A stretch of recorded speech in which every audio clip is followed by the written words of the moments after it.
মাত্র 5.3 সেকেন্ড। এই অল্প সময়ে শূন্য থেকে ঘন্টায় 800 কিলোমিটার গতিতে ছুটে গেল একটি ট্রেন। অবিশ্বাস্য মনে হলো চীনের পরীক্ষামূলক ম্যাগলেভ ট্রেন তৈরি করেছে এই রেকর্ড। চীনের হুবেই প্রদেশের ডংহু ল্যাবরেটরির 1 কিলোমিটার দীর্ঘ পরীক্ষামূলক ট্রাকে চালানো হয় 1.1 টন ওজনের ট্রেনটি। পরীক্ষায় স্থির অবস্থা থেকে মাত্র 5.3 সেকেন্ডে এটি পৌঁছে যায় ঘন্টায় 800 কিলোমিটার গতিতে। কিন্তু কিভাবে সম্ভব এত ভয়ঙ্কর গতি?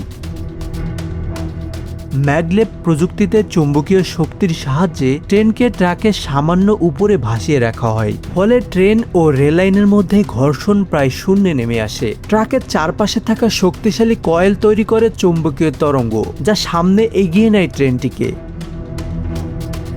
শুধু গতি তোলাই নয়, 800 কিলোমিটার গতিতে ছুটে যাওয়ার প্রায় 200 মিটারের মধ্যে ট্রেনটিকে থামাতেও সক্ষম হয়েছেন গবেষকরা। আর সবচেয়ে চমকপ্রদ বিষয়, 6 মাসের মধ্যে এটি 3 বার নিজের রেকর্ড নিজেই ভেঙেছে।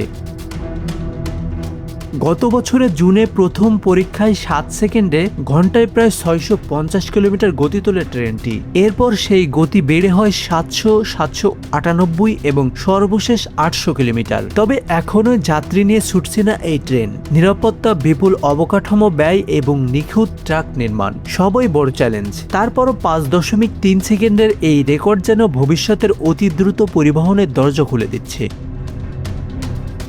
আসানুর রহমান মিঠু, বাংলা অ্যাফেয়ার্স।